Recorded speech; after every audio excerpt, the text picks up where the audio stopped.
देश के 3 राज्यों में भाजपा की प्रचंड जीत। चंबा में भाजपा कार्यकर्ताओं ने मनाया जीत का जश्न, खूब फोड़े पटाखे, बांटा हलवा, नाच गाकर जीत की दी बधाई।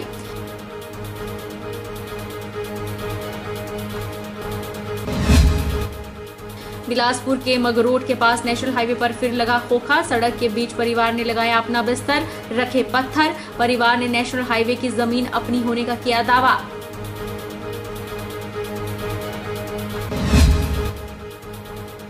सात दिनों में वल्लभ कॉलेज के विद्यार्थियों ने इकट्ठा किया 13 टन कचरा। मंडी शहर के 7 किलोमीटर क्षेत्र के दायरे में चला टू हिल मदर सुकेती अभियान। सुकेती खड्ड के किनारे नदी नालों और सड़क को किया गया साफ।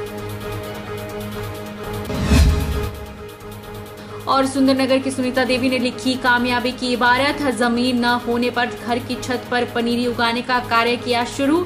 सालाना कर रही 3.5 लाख रुपए से ज्यादा की कमाई।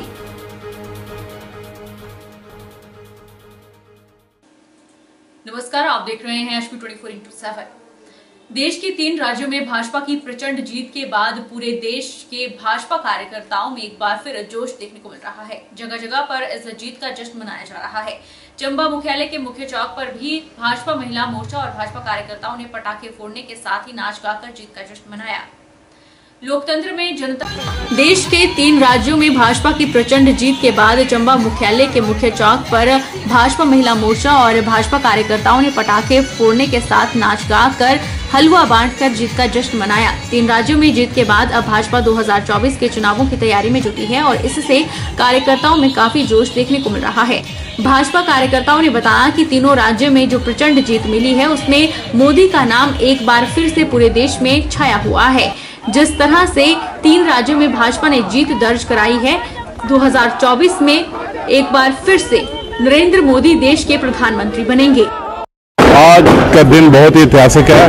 भारत की राजनीति में आज बहुत ही भारत की जनता ने एक नया आयाम स्थापित किया। माननीय नरेंद्र जी मोदी जी के नेतृत्व में आस्था दिलाते हुए 3 प्रदेशों में भारतीय जनता पार्टी की सरकार का प्रचंड बहुमत देकर और आने वाले हैट्रिक बनाई है और आने वाले लोकसभा में इसका आगाज कर दिया है। और मोदी जी अब देश की जनता उन्हें दोबारा से तीसरी बार प्रधानमंत्री के रूप में देखने चाहती है और वो भी हैट्रिक मारेंगे। और हिंदुस्तान की जनता ने और इन 3 राज्यों की जनता ने अब ये मन बना लिया है इस तरह की किसी भी अलगाववादी ताकतों को जो मात्र वोट बैंक की राजनीति से प्रेरित हो उनको सबक सिखाने का निर्णय लिया है। और इस ऐतिहासिक जीत से पूरा हिंदुस्तान काफी खुश है। इस समय पर समस्त भारतीय जनता पार्टी की इकाई ने चंबा में खुशियां मनाई और हलवा बांटा गया और मोदी जी के नाम पर खुशियां मनाई गई। और आने वाले 2024 में हम ऐसे ही अपने प्रयासों से मोदी जी को दोबारा प्रधानमंत्री बनाए और इसलिए हमने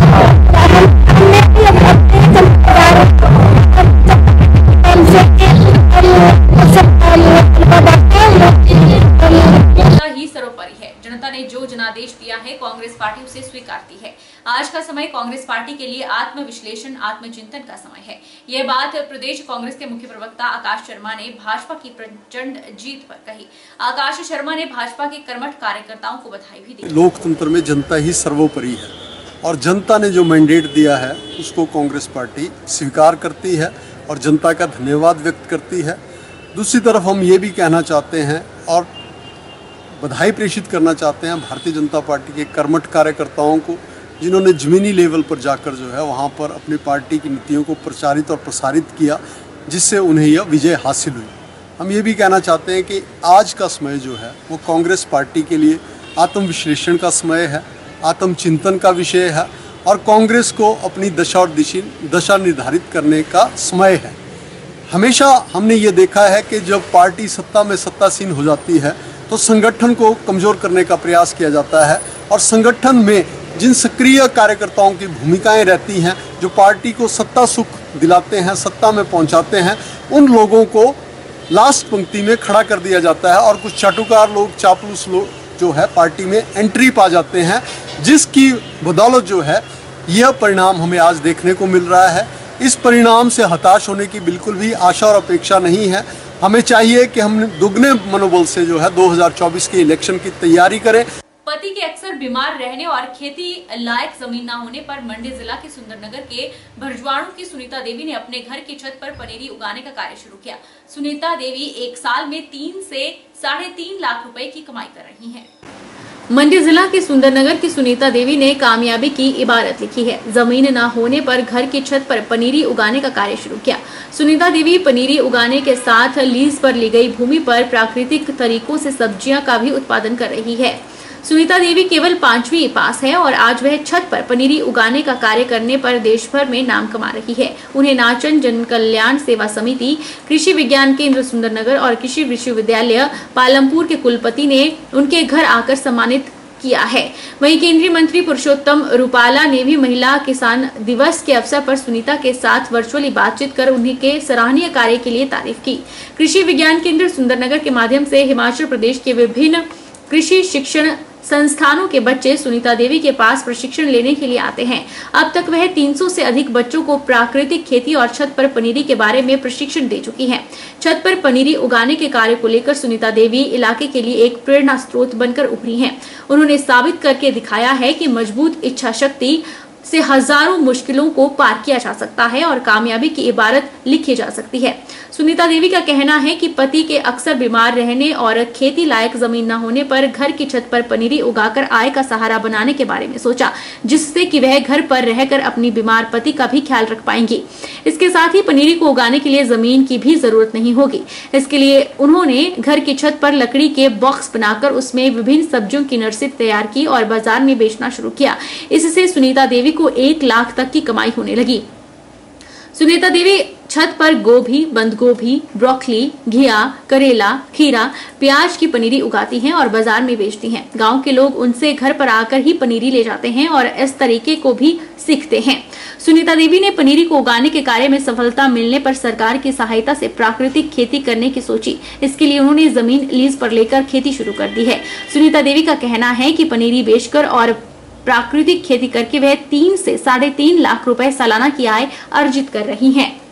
ठीक है, मैंने जैसे पहले घर की स्थिति कुछ ठीक नहीं थी तो मैंने अपने लेंटर पर ही पनीरी का काम शुरू किया। जमीन कम होने के कारण फिर मैंने धीरे धीरे अपना काम बढ़ाया और फिर मैंने 3 बीघा जमीन लीज पर ली हुई है। उसमें मैं सब्जियों का काम करती हूँ। अपना भी है, अपनी जमीन भी है मेरे पास 1 बीघा, उसमें भी सब्जियों का काम करती हूँ और घर में पनीरी का काम करती हूँ। पहले मैंने काम शुरू अपने घर की छत के ऊपर ही किया। जमीन कम होने के कारण पहले जमीन कम थी, कहीं पेड़ पौधे थे, फिर धीरे धीरे मैंने अपना काम बढ़ाया और इससे मेरी आमदनी साल की 1 लाख रुपए हो जाती है।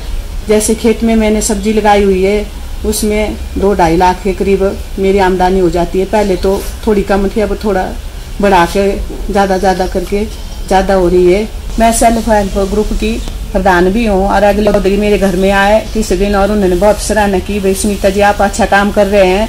उससे पहले मेरे पास अभिलाषी के 100-150 बच्चे ट्रेनिंग ले चुके हैं और अब पालमपुर से भी बच्चे आते हैं और उनको मैं अच्छी तरह गाइड करती हूँ। और मेरे पनीरी का काम है, सब्जियों का काम है और मेरे को उन्होंने पालमपुर ब्लॉक के सम्मानित किया और कृषि विकास खंड से मेरे को बहुत सहायता मिलती है और बीज सब्सिडी पर बीज भी मिलते हैं। जैसे कृषि विज्ञान केंद्र से भी मेरे को फ्री ट्रेनिंग मिली हुई है, जैसे मशरूम की, सब्जियों की और बीज वगैरह भी देते हैं वो और सब्सिडी पर भी देते हैं। विकास खंड से भी मेरे को बड़ी सहायता मिली। जैसे हिमाचल प्रदेश के राष्ट्रीय राजमार्ग शिमला धर्मशाला मतौर पर मगरोट में परिवार ने नेशनल हाईवे की जमीन अपनी होने का दावा किया है। राष्ट्रीय राजमार्ग पर फिर से एक खोखा और सड़क के बीच में अपना बिस्तर भी लगाया है और पत्थर भी रख दिए हैं। हिमाचल प्रदेश के राष्ट्रीय राजमार्ग शिमला धर्मशाला मतौर पर मगरोट में परिवार ने फिर से एक खोखा लगाया है और सड़क के बीच में अपना बिस्तर भी लगा दिया है। सीता देवी और उसके परिवार का कहना है कि राष्ट्रीय राजमार्ग पर उनकी जमीन आती है, उनकी मलकियत भूमि है। कई महीनों से वह इस जमीन को लेकर लोक निर्माण विभाग से गुहार लगा रहे हैं, लेकिन आज तक ना तो विभाग ने उसका कोई हल निकाला और ना ही उन्हें कब्जा दिया। सीता देवी ने कहा कि उन्होंने अपने परिवार के पालन पोषण के लिए खोखा लगाया था, जिसे हटा दिया गया था और उन्हें अपने परिवार का पालन पोषण करने के लिए काफी दिक्कत का सामना करना पड़ रहा है। विभाग कोई भी बातचीत नहीं कर रहा, इसलिए उनके परिवार को न्याय मिलना चाहिए। उन्होंने कहा कि वह गरीब परिवार से संबंध रखते हैं और उन्हें रोजी रोटी के लिए बहुत दिक्कत का सामना करना पड़ रहा है। मगरोट की रहने वाली हूँ। पीडब्ल्यूडी विभाग ने हमारी मिल्कियत भूमि में पिछले कई वर्षों से कब्जा करके रखा है। ना तो हमारा कब्जा छोड़ रहे हैं और ना ही हमारे साथ कोई वार्ता हो रही है। पिछले 1 वर्ष से हमारा खोखा उठाया है और हमारे पास रोजी रोटी का कोई साधन नहीं बचा है। इसलिए हम गुजारिश करते हैं कि हमारे साथ हमारी ज़मीन पे जो कब्जा है उसको छोड़ा जाए, ताकि हम अपना व्यवसाय कर सकें। अगर इस पॉइंट पे कोई भी ऐसी वैसी कोई दुर्घटना घटती है तो उसका प्रशासन व पीडब्ल्यूडी विभाग स्वयं जिम्मेवार होगा। वल्लभ कॉलेज की एनएसएस स्वयंसेवियों, इको क्लब सहित अन्य क्लब के सदस्यों ने 7 दिन में शहर से 13 टन कचरा इकट्ठा किया है। टू हिल मदर सुकेती की थीम पर 7 दिनों तक चले अभियान के दौरान निगम के 7 किलोमीटर क्षेत्र की सफाई की गई। इस अभियान में करीब 100 बच्चों ने भाग लिया। टू हिल मदर सुकेती की थीम से इस बार वल्लभ कॉलेज मंडी में 7 दिवसीय एनएसएस शिविर आयोजित हुआ। वल्लभ कॉलेज की एनएसएस इकाई की प्रोग्राम ऑफिसर दीपाली अशोक ने बताया कि सुकेत खड्ड के किनारे बहुत गंदगी थी, लोगों ने इसे डंपिंग जोन बना रखा था। 7 दिन के शिविर के दौरान एनएसएस स्वयंसेवियों ने नगर निगम मंडी के 7 किलोमीटर के क्षेत्र से 13 टन कूड़ा इकट्ठा किया है।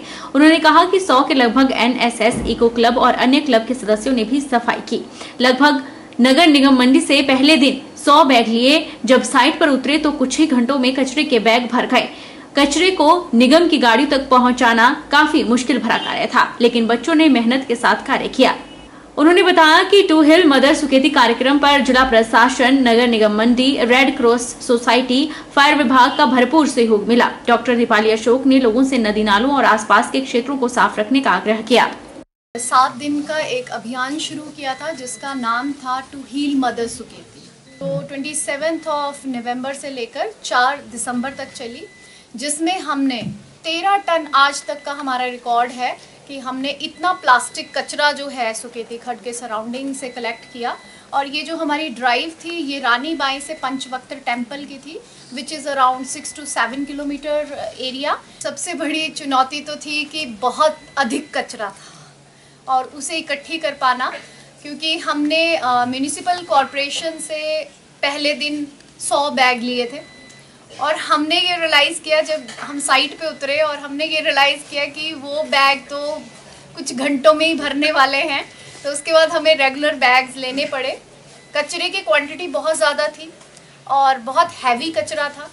जो प्रोग्राम शुरू करने वाले थे उससे पहले ही हम एडीएम साहब से मिले थे और उन्होंने हमें सारी ज़रूरत का जो सामान था वो मुहैया करवाया। म्यूनिसिपल कॉरपोरेशन ने हमें गार्बेज बैग दिए, ग्लव्स भी प्रोवाइड किए और कुछ जो रेड क्रॉस सोसाइटी थी वहाँ से हमने कुछ मास्क और ग्लव्स वहाँ से भी लिए थे। और हम रिवर बैंक पे काम कर रहे थे तो हमने जो फायर डिपार्टमेंट है उनसे हमने लाइफ जैकेट्स भी कुछ ली थी। अपने नदी नालों को जो है प्रोटेक्ट करें, क्योंकि जल जो है ह्यूमन बॉडी में जो है 75% जो है वाटर जो हमेशा रहता है, तो उसका कितना यूटिलाइज होता है और वाटर की क्या अहमियत है। हमको जो है जल प्रदूषित नहीं करना चाहिए। यदि हम प्रदूषित करते हैं तो हमारे नदी नाले सूख जाते हैं, कहीं कुछ हो जाता है। तो इस तरह से जो है कई सारी चीज़ें जो है हमें जो है अवेयर होने की ज़्यादा ज़रूरत है। रुकेंगे एक छोटे से ब्रेक के लिए।